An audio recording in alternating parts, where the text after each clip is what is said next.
자, 이어서 2부입니다. 며칠 있으면 이제 2분기까지 모두 다 마감이 되고 며칠 후에는 하반기에 들어가게 되죠. 하반기를 앞두고 뭐 이제 글로벌 IB들도 우리가 윈도우 드레싱이라고 하죠. 이제 수익률 정산해야 되기 때문에 그런 것들도 움직임도 있고 하는 것 같은데 결국은 이제 하반기를 준비하기 위한 작업이라고 보시면 될 것 같고요. 그러면 우리는 과연 어떤 하반기를 맞이하게 될 것인지 이분과 함께 전망해보는 시간을 갖도록 하겠습니다. 가톨릭대학교 경제학과 양준석 교수님 나오셨습니다. 어서 오세요. 안녕하세요. 네, 안녕하세요. 지난 시간에도 한번 오셔서 제가 이야기를 잘 못 알아듣는 바람에 이야기가 맴돌았었는데 오늘은 좀 제가 더 집중해서 교수님의 이야기를 잘 알아들어보도록 하겠습니다. 자, 일단 그 하반기 경제 전망을 저희가 좀 해볼 건데요. 미국 경제가 하반기 경기 침체가 오는 겁니까? 안 오는 겁니까? 지금 아직도 그냥 올 가능성이 있다고 얘기는 하지만은 지금 그 확률은 계속 떨어지고 있다고 보고 있거든요. 네. 그런데 그 근본적인 이유가 아직까지 소비가 굉장히 뭐 둔화되고는 있지만은 그래도 소비가 굉장히 강하고 그리고 노동 시장이 진짜 이상하게 그냥 침체될 것 같은데 둔화될 것 같은데도 뭐 조금 둔화되고 있지만은 그래도 아직 그 팬데믹 이전 시대하고 비교해 보면 엄청나게 강한 네. 그런 노동 시장이고요. 그래서 지금 실업률 같은 경우는 뭐 지금 한 3.5%인가 3.7%인가 3.7%가 그런데 그래서 지금 약간 좀 올라갔다고 해가지고선 그러면 조금 침체되는 게 아니냐. 그런데 우리가 팬데믹 이전 때는 완전 고용을 4.5%로 봤거든요. 네네. 4.5%인데 지금 조금 더 둔화됐다고 하는 게 뭐 3.7%니까 네. 그러니까 지금 특히 연준 같은 경우에는 이게 원래는 하반기에는 금리를 안 올리겠다고까지 얘기했다가 한 달 전서부터 이제 살살 금리를 올려야 될지도 모르겠다는 신호를 지금 주고 있죠. 네네. 그럼에도 불구하고 또 주식시장에서는 이걸 믿지 않는 것처럼 네네. 이상하게 그냥 주식시장은 잘 되고 있고 특히 좀 놀라운 것은 그 연초에는 좀 IT 주식 네. 금리가 올라갈 때는 이 IT 주식이 잘 안 되니까 그러니까 좀 침체되는 것 같이 보였다가 지금은 엄청나게 지금 잘 되고 있죠. 그쪽이.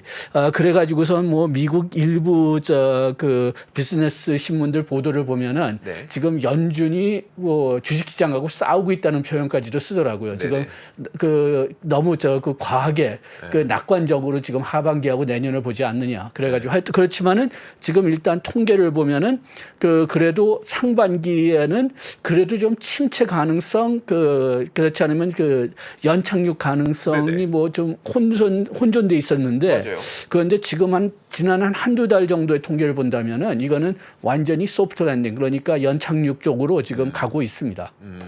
안 그래도 제가 오기 직전에 뉴스 하나 봤는데 되게 재밌었어요. 뭐였었냐면 바이든 대통령이 침체와 관련된 얘기를 했더라고요. 근데 뭐라고 했는지 들어보니까 되게 웃겼던 게 경기 침체 피할 것 같다는 얘기를 하면서 우리 경기 침체 온다고 11개월 전부터 얘기했어. 아직도 안 왔잖아. 이 얘기를 했거든요. 그래서 이제 그리고 그러니까 옐런 재무장관도 경기 침체 리스크가 좀 많이 줄어들고 있다고 얘기하고 있어서 침체는 좀 연착륙 정도로 피해갈 수 있는 건가라는 생각이 드네요. 예, 그렇죠. 진짜 좀 놀라운 게 뭐냐 하면은 지금 뭐 학계도 마찬가지고 월스트리트 쪽에서 마찬가지고 그 분석가들이나 경제학자들이 특히 노동 시장에 있어서는 완전히 예측을 잘 못하고 있어요. 네. 5월에 일자리가 이제 35만 개던가 그만큼 33만 개, 33만 개 늘었는데 그게 예측보다는 4만 개씩 더 많은 겁니다.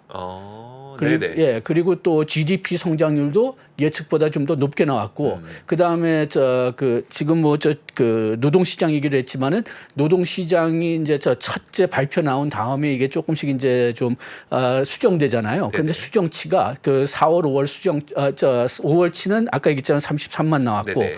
4월하고 3월치가 또 다시 이거 재조절할 때 올라갔어요. 더 올라갔어요? 더 올라갔어요. 그래가지고 지금 진짜 너무 노동 시장이 왜 이렇게 강하냐? 뭐 이게 좋은 뉴스긴 하지만 왜 이렇게 강하냐? 그러면 지금 거의 뭐 제대로 설명할 수가 없어요. 설명이 안 돼요?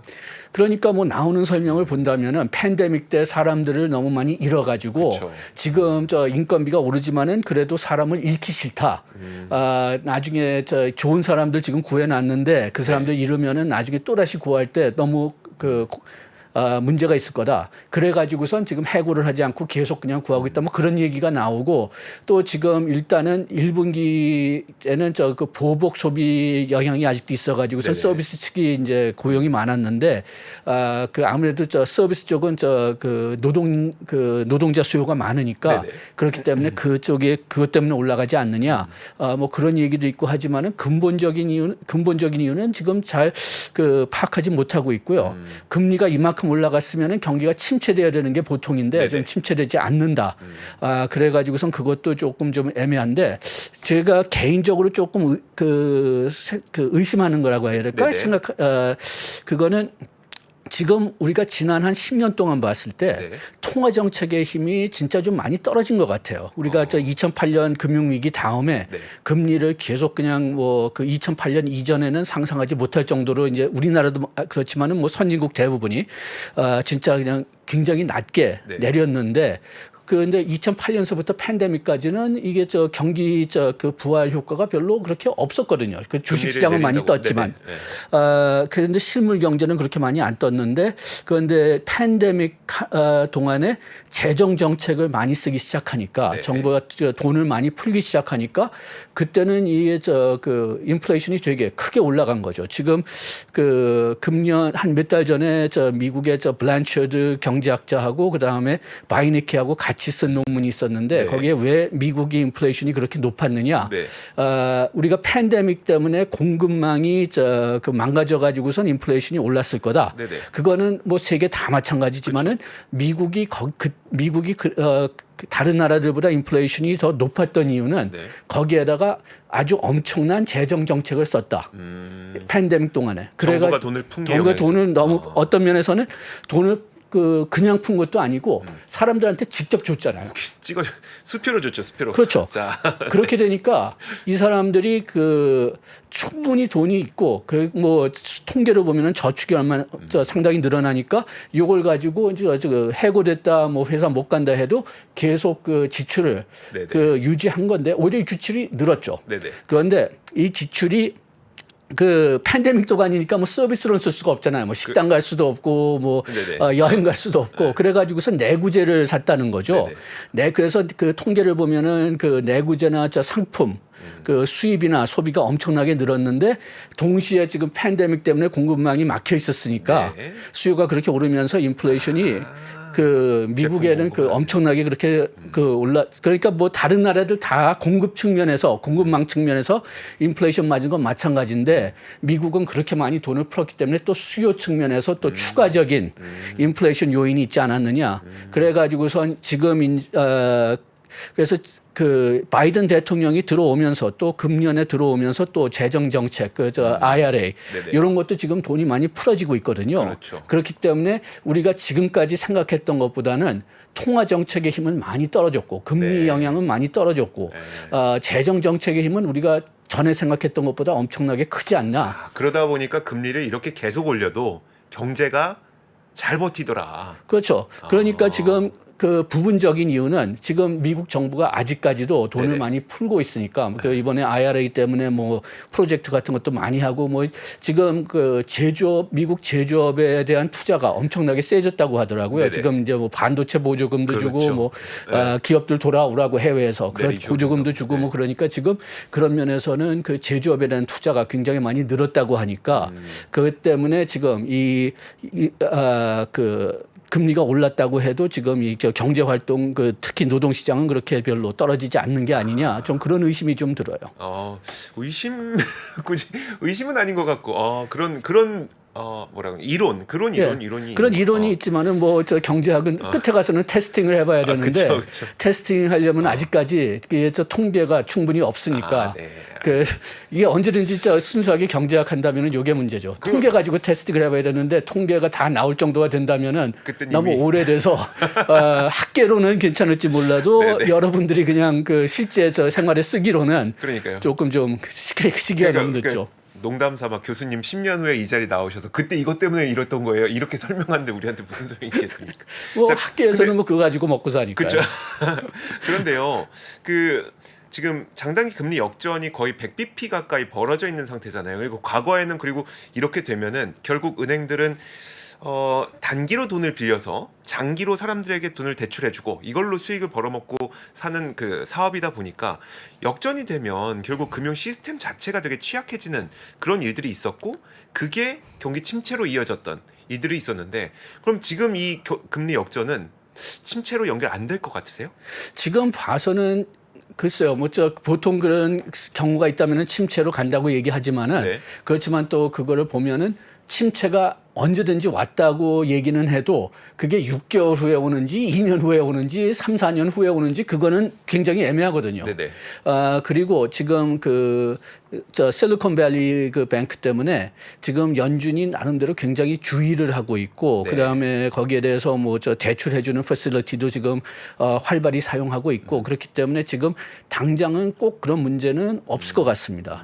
그냥 그런 문제가 있다면은 그냥 돈을 그 연준이 이제 공급해 줘가지고 네.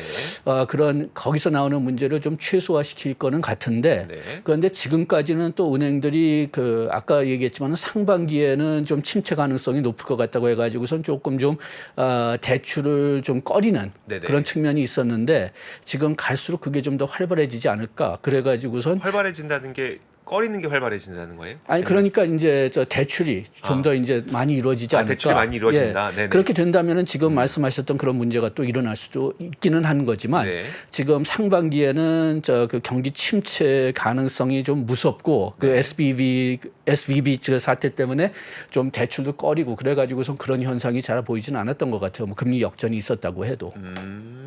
알겠습니다. 워낙 이제 재무부랑 그리고 연준에서 리스크를 다 막아주고 있으니까. 그러면 사실 교수님의 이야기를 통해서 우리는 이제 투자를 하는 사람들이다 보니까 그러니까 교수님의 전망을 통해서 우리는 어떤 힌트를 얻을 수 있을까를 고민해봐야 되는데 결국 이제 이런 전망들 침체가 경기가 너무 좋아서 침체는 좀 당장 안 올 것 같아 라는 것 때문에 주가가 좀 선행해서 이제 많이 올랐다고 보세요? 어떠세요? 근본적으로는 지금 좀 실물 경제하고 금융 쪽하고 좀 괴리돼 있다고 생각하는데요. 네. 그런데 지금 특히 지난 한 달 내지 2달 동안에는 미국 주식시장이 좀 어떤 면에서는 이상하게 잘 됐잖아요. 네네. 이번에 새로 나온 프로피트 리포트 같은 거 다 또 봐야 되겠지만은. 네네. 그렇지만은 지금 저까지 보면은 다 경기 침체 때문에 고금리 때문에 이게 리포트들이 다 나쁘게 나올 거다 그렇게 봤고 작년 1분기나 작년에는 유통 산업이 조금 좀 문제가 있었고 그래가지고선 침체를 좀 많이 염려했는데 2분기에 와서는 최소한도 지금까지 나온 걸 본다면 그런 염려가 상당히 많이 없어졌단 말이에요. 그래가지고선 오히려 1분기에 주식시장이 잘 된 게 조금 좀 의심스럽거든요. 아까 얘기했지만은 연준하고 주식시장하고 싸우는 게 아니냐. 그래서 주식시장에서는 금년 말에 금리를 떨어뜨릴 거다. 네.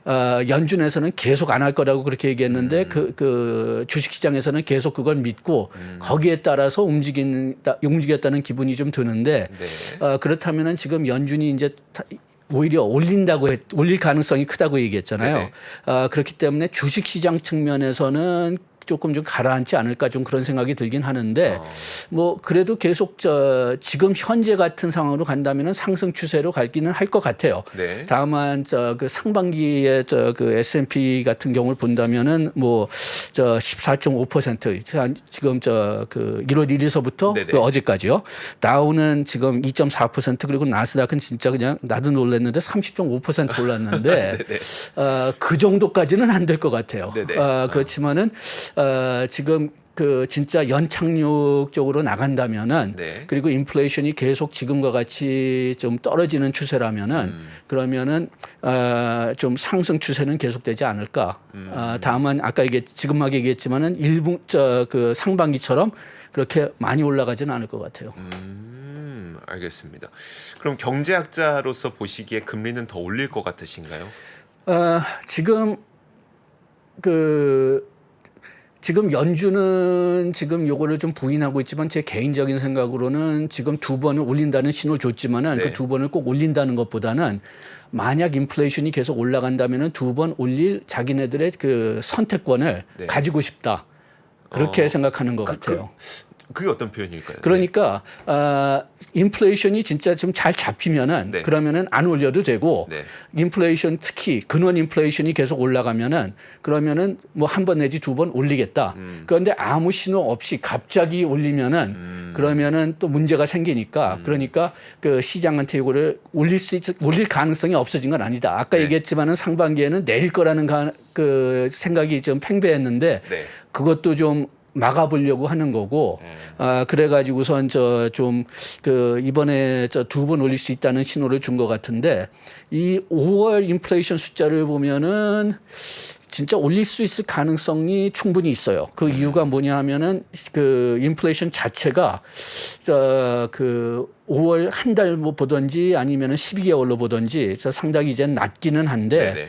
그 안에 통계를 보면은 근원 인플레이션은 계속 높고 서비스 인플레이션이 계속 높고 그렇죠.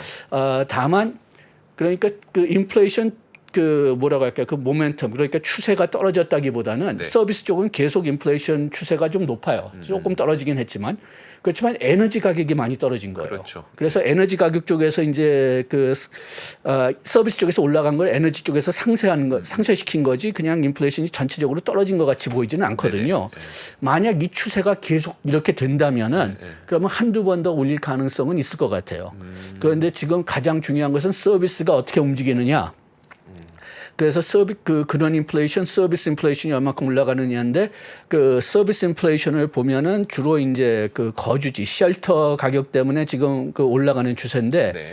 쉘터 가격은 지금 현재 가격이라기보다는 지난 12개월 동안 맺은 그 계약들의 평균이에요. 네네. 그러니까 한 12개월 전에는 굉장히 그때는 인플레이션도 높았고 그리고 또 거주지 그 비용도 높았으니까 그때 계약한 것은 굉장히 높은 월세를 계약했겠고 네. 지금 새로 낸 계약들은 다 그 월세가 떨어졌다고 하더라고요. 그렇기 네네. 때문에 이것도 갈수록 떨어진다면은 그 서비스 인플레이션도 잡힐 수가 있는 거죠. 다만 그 계속 좀 그 상반되는 얘기를 해서 좀 미안하지만은 여기서 또 이제 와일드 카드 좀 미지수가 될 수 있는 게 임금 인플레이션이죠. 네.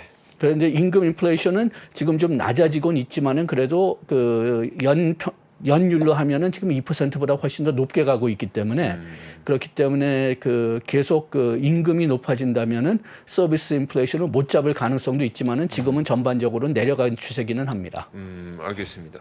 교수님 그렇게 바라보신다면 하반기 사실 지금 시장이 꽤 빠르게 올라온 건 그러니까 파월 의장의 2번 인상할 거야 이 말도 못 믿는 것도 못 믿는 거지만 왠지 하반기에 내릴 것 같은데? 라는 기대감도 있는 것 같거든요.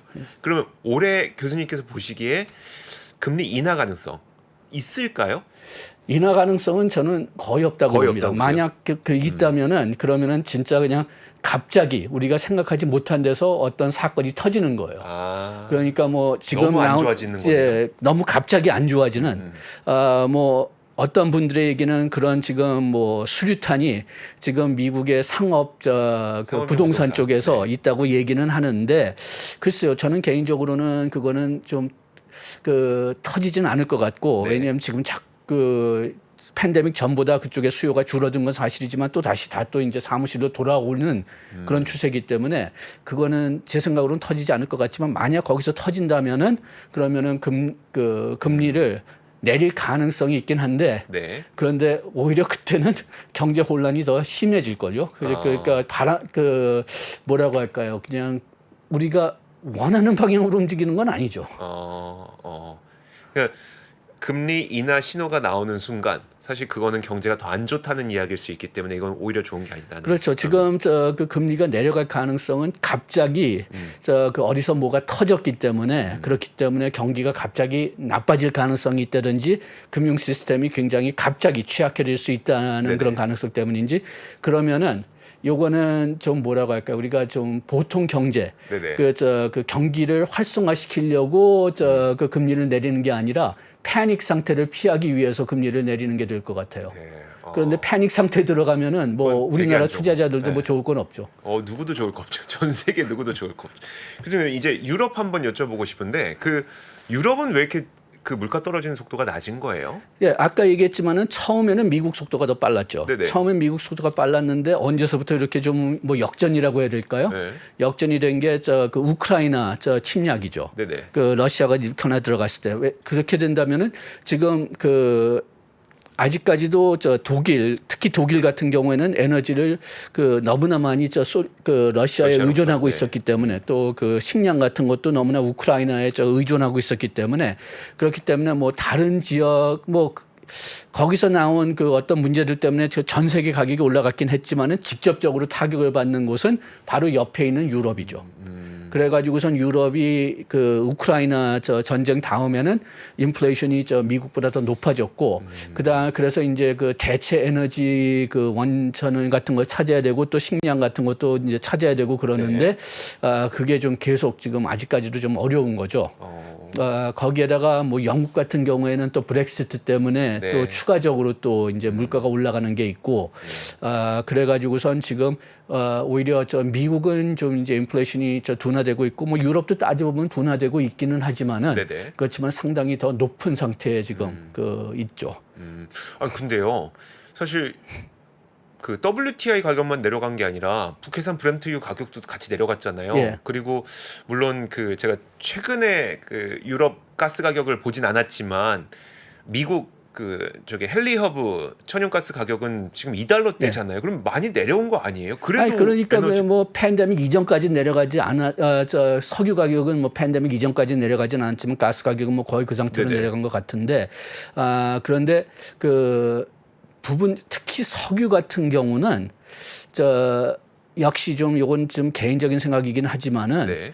지금 중국이 원래는 제일 그 큰 수입업체자 네. 수입국이잖아요. 네. 그런데 지금 중국하고 인도 같은 경우는 상당량의 석유를 진짜 그냥 나이 이제 노출되네. 교수님, 그런데 언제까지 소련이었었죠, 교수님? 제가 저 92년, 92년인가 네네. 93년까지니까 제가 대학원까지 그랬군요.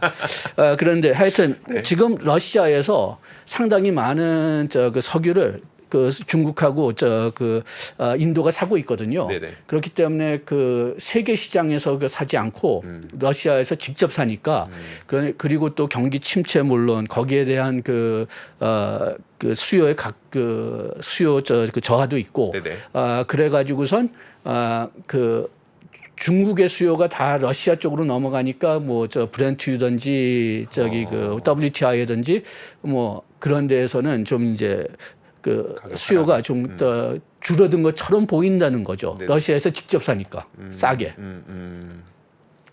그래서 하여튼 그런 면에서 본다면은 에너지 가격이 이제 뭐 국제 가격으로 보면 떨어지긴 했지만은 네네. 그렇지만 뭐 유럽 같은 경우는 아직까지도 그거를 가지고 오는데 문제가 있으니까요. 이게 가격은 떨어질지 몰라도 이게 물리적으로 가지고 그렇죠. 와야죠. 물리적으로 가져오는데 돈이 엄청 들겠네요. 가지고는 뭐 돈이 드는 것도 있지만은 그것보다 더 큰 거는 이제 좀 뭐 아무래도 그 파이프라인 같은 것들이 지금 좀 막힐 수도 있고 좀 네네. 위험하니까 염려되는 것도 있고 뭐 그래가지고 또 이제 배로 온다면은 또 거기에 대한 비용도 있지만은 또 그 배로 보내는 것 자체에 좀 이제 네. 한계가 또 있고 뭐 그런 문제들이 있는 거죠. 그런 문제들 때문에 좀 떨어지는 속도가 느리다. 유럽 연합은 결국 좀 꽤 오랜 기간 아직은 금리 인상 더 해야 되겠네요. 예, 지금 라가드는 지금 뭐 하반기에는 계속 올릴 것 같다고 그렇게 얘기하고 있죠. 유럽이 이렇게 금리를 올리게 됐을 때 나머지 국가들은 어떤 영향을 받게 돼요? 뭐 그렇게 된다면은 아무래도 그냥 우리는 그렇게 크게 문제가 되지는 않을 것 같아요. 왜냐하면은 네. 우리는 그렇게 유럽에 아주 많이 의존하는 건 아니니까 네네. 우리는 오히려 미국하고 중국이 더 중요하니까 그렇지만은 유럽이나 그 유럽 근방에 있는 그 유럽에 의존하는 그런 국가들까지 합쳐서는 자기네들은 금리를 내릴 수가 없는 거죠. 그렇죠. 그렇기 때문에 네. 그리고 아직까지 그쪽에서는 그 팬데믹 그 문제도 다 아직 해결되진 않았으니까 그러니까 그쪽은 계속 좀 수요가 좀 부족하겠죠. 그래가지고선 그쪽에서는 수요가 좀 계속 좀 침체되는 상태니까 이게 다시 좀 미국이 이제 다시 저 세계 저 그 성장 엔진이 돼야 되는데 네. 그런데 지금 또 그게 좀 제대로 이루어질지 그게 조금 좀 애매해지는 거죠. 미국도 지금 뭐 수입하는 것은 조금 좀 애매하고 그래도 저 지금 중국에서부터 저 그 작년 같은 경우는 우리가 뭐 미중 저 무역 전쟁 뭐 심하다 그렇게 뭐 얘기를 네네네. 했어도 그 미국의 대중 무역 적자가 또 사상 최대였으니까요. 네네. 그렇기 때문에 아직까지도 계속 중국으로부터 이제 물건을 사고는 있는데 문제가 뭐냐면 아무래도 그 미중 무역 전쟁이 계속 된다면은 그 양이 좀 줄어들면서 미국이 그렇게 세계의 성장의 엔진이 될 수가 있을까? 아니면은 거기에 대한 저기 그 어떤 성장이 미국 내에서만 네네. 이루어질 건가? 특히 서비스 위주로 이루어진다면은 그러면은 미국의 경기 활성화가 전 세계로 퍼진다는 보장은 없죠. 그렇겠네요. 그렇겠네요.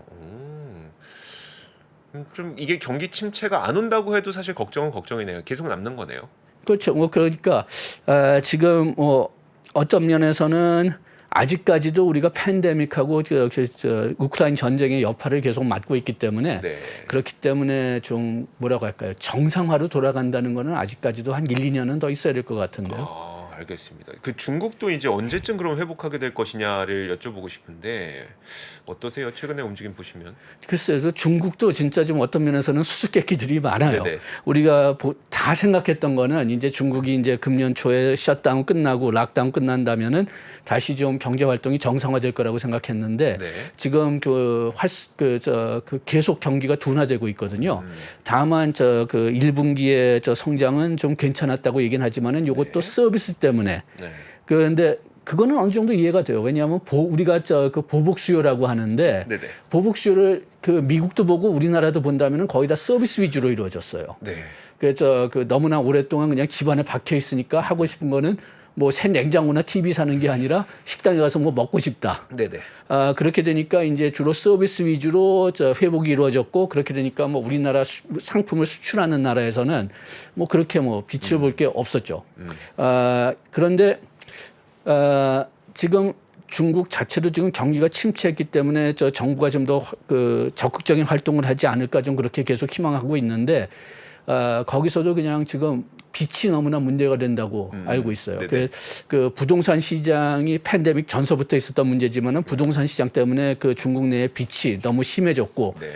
부동산 그 건설업체들도 그렇지만은 또 개인들도 역시 마찬가지고 그래가지고선 지금 그 특히 저 지방 정부들 같은 데서는 그 재정 그 적자나 그 지금까지 쌓아놓은 빚 때문에 충분히 그 재정 정책을 사용할 수가 없고 중앙 정부 그 금리 정책 같은 것은 그 빚이 너무 많기 때문에 또 빚을 너무 또 늘리면은 또 문제가 되고 네네. 그래가지고선 금리 내리는 것도 그냥 상당히 좀 조심스러운 것 같고 그리고 중앙 정부도 역시 좀 그 인플레이션도 좀 걱정을 해야 되니까 뭐 네네. 다른 나라들보다 훨씬 낮긴 하지만요. 그래가지고선 지금 적극적인 재정 정책을 했으면 좋겠는데 네. 그게 좀 그런 면에서 계속 막히고 있지 않느냐. 그래가지고선 그 또 이제 금리 인하로 좀 풀려고 했지만은 아까 얘기했지만은 좀 금리 인하의 효과가 좀 그 뭐 중국도 다른 나라들과 같이 좀 힘이 많이 좀 약해진 것 같아요. 금리 인하로 이렇게 잘 안 됐던 적이 없었죠? 예, 그런데 2008년 이후서부터는 그 금리 인하가 우리가 진짜 그냥 뭐 한국뿐만이 아니라 미국이든지 유럽이든지 뭐 미국도 뭐 거의 오랫동안 뭐 2% 이하 그렇죠. 뭐 그 또 상당 기간 동안은 또 0% 그 금리를 했는데도 뭐 한 10년 동안은 경기가 활성화되지 않았다가 팬데믹 한 1, 2년 전서부터 네. 경기가 굉장히 갑자기 좋아지기 시작했다가 팬데믹을 맞은 거죠. 그런데 가장 그래도 좀 설득력이 있는 이야기는 제가 들었던 이야기들, 뭐 설명들 중에서는 네네. 금리가 하도 낮으니까 이게 더 이상 비용의 중요한 요소가 된 게 아니에요. 비용의 중요한 요소가 그러니까 아니다. 비용에 따질 때 네. 금리는 걱정하지 않아도 되지만 네. 그렇지만은 뭐 그래도 그 돈을 빌리면은 언젠가는 갚아야 되니까 네네. 그 일단 내가 또 돈을 빌려서 공장을 세운다. 네. 그러면 그 공장에서 만든 물건을 팔아야 되는데 네. 수요가 충분히 없다는 거죠. 네네. 네. 그래서 수요가 충분히 없으니까 금리가 낮아도 뭐 투자를 별로 안 한다. 그런데 아까 얘기했지만 재정 정책 쓰니까 이게 엄청나게 강해졌다고 했잖아요. 그건 수요가 사람들한테 바로 그냥 생기니까요. 돈을 심어주니까 수요가 늘어버리는 거죠. 수요가 안 생겼었는데 돈으로 수요를 만들어냈다. 그런 것 같아요. 하여튼 뭐 나중에 저 통계 테스팅 같은 걸 해봐야 되겠지만은 중국도 좀 이렇게 화끈하게 부양책 쓰면 안 되는 거예요? 못 하고 있는 이유는 뭐예요? 그쪽도 돈이 어디서 나오느냐 그게 문제죠. 빚이 많아서. 예, 그리고 돈을 더 이상- 그 빚이 많아서 그런 것도 빚이 많아서 그러니까 두 가지 문제가 있는데 네. 이게 오히려 좀 빚을 그러니까 나라 빚이 국채가 더 네. 늘지 않을까 그런 염려가 하나 있고 그 다음에 또 그렇게 돈을 직접 준다고 해도 미국서도 그거 처음에는 걱정했는데 네. 이 사람들이 돈을 받으면은 이걸 소비에 쓰지 않고 빚을 내리는 데 쓴다. 네네. 상환하는데. 예, 그렇게 된다면은 뭐 그렇게 그 돈이 그렇게 그 직접 준다고 해도 그렇게 역할이 세지 않을 수가 있거든요. 그런데 미국에서는 그 보니까 하도 돈을 많이 줘가지고 네네. 빚도 내리고 수요도 올라갔어요. 네네. 그 대신 국채가 엄청나게 올라간 거죠. 예. 그래도 이제 뭐 미국의 국채야 뭐 발행하면 누구나 다 사주니까 걱정 없이 발행을 했는데. 글쎄요. 뭐 그런데 뭐 지난 뭐 저 한 달 전에 봤지만은 그것 때문에 지난 여기 그때 그렇긴 왔었지만은 했죠. 네. 그것도 너무 또 정부가 또 빚을 올리면은 그쵸. 그러면 또 나름대로 또 그게 뭐 정치 문제가 될 수가 있고 또 나중에 또 실제로 뭐 경제 문제 될 수도 있지만은 경제 문제 되기 전에는 미국에선 정치 문제가 되니까요. 저희가 이제 하반기 전망을 하는 거니까 그럼 중국 경기의 하반기 전망은 좀 부정적으로 보시나요? 저는 개인적으로는 저 조금씩 그냥 뭐 그 회복된다고 보지만은 네. 우리가 저 그 연초에 생각했던 것처럼 이제 저 정상화된다. 그거는 이제는 좀 갈 아닌 길이 것 멀었다. 같아요. 하반기에도 중국은 요 정도 속도. 지금 최근에 예. 좋아지고 있긴 한데 그렇죠. 되게 느리게 좋아지니까 요 정도 속도 그냥 이렇게 갈 정도까지만 보시는 거고. 자, 일본은 어떻게 보세요? 일본 하반기 언제요? 일본 하반기도 뭐 근본적으로는 지금 비슷할 것 같아요. 일본은 네. 지금 참 재밌는 게 지금 진짜 그냥 일본은 30년 동안 인플레이션을 높이려고 했던 나라인데 네네. 지금 드디어 좀 인플레이션이 높아졌거든요. 그래가지고선 뭐 저 이번에 저 금리를 좀 올리지 않을까 좀 그런 얘기도 좀 있었는데 그런데 의외로 저 지금 저 중앙은행 총재 우에노가 처음에는 금리를 올릴 줄 알았는데 그런데 계속 좀 저금리로 가보자 그런 생각이 있는 것 같아요. 네네. 그래가지고선 일본은 좀 지금보다 좀 더 활발해지지 않을까 좀 그런 생각이 들기는 하는데 네네. 인플레이션이 높아지면서 네. 그렇지만은 활발해졌다고 하는 게 지금까지 뭐 진짜 그냥 아주 낮은 저 성장률에서 조금 좀 더 나은 상태로 가는 거지 진짜 그냥 뭐 일본이 그냥 갑자기 그냥 옛날 우리가 기억했던 뭐 80년대 네네. 같은 그런 나라가 될 거다. 그거는 또 아직 아닌 것 같고 지금 일본이 뭐 몇 개 산업 분야에서는 아직까지도 아주 높은 첨단 기술 같은 걸 유지하고 있지만은 또 어떤 면에서는 상당히 또 많이 뒤졌단 말이에요. 네네. 뭐 TV가 가전 같은 분야는 이제는 다 우리나라 쪽으로 넘어왔으니까 그래가지고선 좀 회복을 한다고 해도 그냥 세계 경제 차원에서는 얼만큼 이제 기여를 할 수 있을지 그거는 제 생각으로는 좀 약간 도움은 되겠지만은 다 그러니까 저 공통적인 답이에요. 다 약간씩은 회복될 거지만은 네. 우리가 팬데믹 이전처럼 어떤 정상화된다. 그러려면은 아직까지도 한 1, 2년은 더 기다려야 될 것 같습니다. 일본 질문 드리면 꼭 절대 빠지지 않는 엔화 지금 싼 거 맞나요? 여기에 대해서는 좀 어떠세요? 안 그래도 저 오늘 내려오기 직전에도 저희 예. 팀원들하고 엔화 좀 사야 되나 이 얘기 하고 왔거든요. 그러니까 단기적 뭐 다 아시겠지만 단기적으로 가장 영향을 주는 게 이제 금리인데 네네. 뭐 미국이나 다른 나라는 아직까지도 계속 그냥 금리를 올린다고 하지만 일본하고 중국만 지금 내린다고 그쵸, 하니까 그쵸. 네. 그러니까 지금 당장 뭐 단기적 그러니까 뭐 한 3개월 6개월 정도 본다면은 큰 추세는 계속 약화될 추세로 보긴 하지만은 그렇지만 또 장기적 뭐 네네. 3년, 5년, 10년 그런 차원으로 본다면 인플레이션율이 가장 중요한데 네네. 일본의 인플레이션율이 계속 낮잖아요. 네네. 그러니까 언젠가는 다시 원위치로 돌아온다는 거죠. 다만 그렇다면은 금리가 어느 정도 좀 정상화돼야 되니까 네네. 그러니까 뭐 일단 단기적으로 본다면은 그럼 계속 약세 추세가 크게 본다면은 뭐 물론 기조가 있겠지만은 네네. 크게 본다면은 그 약화 추세가 계속 될 거는 같아요. 알겠습니다. 좀 기다렸다 사야겠다 그러면. 농담입니다. 농담입니다. 자, 좋습니다. 이제 그러면 이제 이런 것들을 종합해서 이제 한국 경제가 그럼 하반기 어떤 모양을 좀 보일 것이냐인데 예. 어떠세요? 글쎄요, 뭐 한국도 사실 근데 예. 지금까지의 이야기를 정리해 보면 일단 미국은 침체는 피할 수 있다 예. 말씀을 하셨고요. 다만 그럼 침체를 피하면서 성장 동력이 생기냐? 사실 그거는 유럽도 이렇게 계속 금리를 인상하는 걸 봤을 때 미국이 성장 동력을 갖기는 좀 어려울 것 같다는 그러니까 의견이죠. 지금 미국이 그 세계 회복의 엔진이 되기는 조금 어려울 것 네네. 같아요. 지금 우리나라도 지금 금년 수출을 본다면은 중국 수출이 많이 떨어졌지만 뭐 미국 수출은 팍 올라갔잖아요. 네네. 그럼에도 불구하고 우리가 수출 계속 부진한 이유는 아무래도 그 미국보다는 중국에 더 많이 네. 수출을 했었으니까 네. 중국에서 잃어버린 것을 미국이 다 상쇄시켜 줄 수는 없기 때문이죠. 네네. 그 추세는 아마 계속 될 겁니다.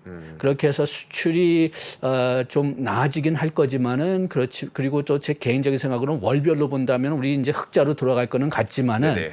그렇지만은 금년 전체적으로 본다면은 적자가 될 것 같아요. 금년 전체적으로 본다면. 그렇지만은 10월, 11월, 12월 정도까지 가면은 좀 흑자가 될 거는 같아요. 그런데 그래가지고서 뭐 수출이 그렇게 좀 조금 나아지긴 할 거지만은 그렇게 뭐 우리 경제 다시 그냥 뭐 구해줄 만큼 그렇게 높아지지는 않을 것 같고 그렇다면은 내수에 달려졌다는 근데 그 내수도 좀 우리가 지금 1분기 같은 경우는 서비스 때문에 그래도 우리가 그 마이너스 성장을 좀 피했는데 네. 그런데 서비스 분야의 성장이 계속 이루어질까? 이것도 좀 이제 인플레이션도 높고 그리고 또 이제 그 사람들 소비자들도 좀 더 불안해지는 면이 있고 보복 소비도 이제 좀 어느 정도 했고 그래가지고선 그 아주 그 썩 좋아질까? 그거는 좀 그 자신이 없어요. 그러니까 뭐 지금 뭐 다 세계 그 연구기관들에서 한국의 금년 성장률 예측을 내리고 있는데 낮추고 있는데 저도 뭐 비슷한 생각입니다. 알겠습니다. 결국은 지금 우리가 미국하고 유럽 쪽으로는 잘 돌려놨어요. 그러니까 기업들 보니까 중국에서 뺏긴 거 막 미국하고 유럽으로 잘 돌려놨는데 그거 돌리기 힘든 산업들, 반도체 같은 네. 것들, 그거 지금 못 돌려나갔고 이 모양인데 반도체가 빨리 중국에서 좀 살아나줘야 되는데 그게 좀 약간 요원하니까 하반기 국내 시장도, 국내 경제도 물론 월별로는 흑자로 돌아서겠지만 연간으로 흑자로 돌아서는 거는 올해는 조금 어려울 예, 수 좀 있다. 저는 개인적으로는 좀 적자가 될 거라고 생각해요. 알겠습니다. 자, 양준석 교수님과 함께 긴 시간 동안 하반기 경제 전망 들어봤습니다. 고맙습니다. 예, 고맙습니다. 장 시작 전부터 종료까지 쏟아지는 수많은 뉴스와 정보들.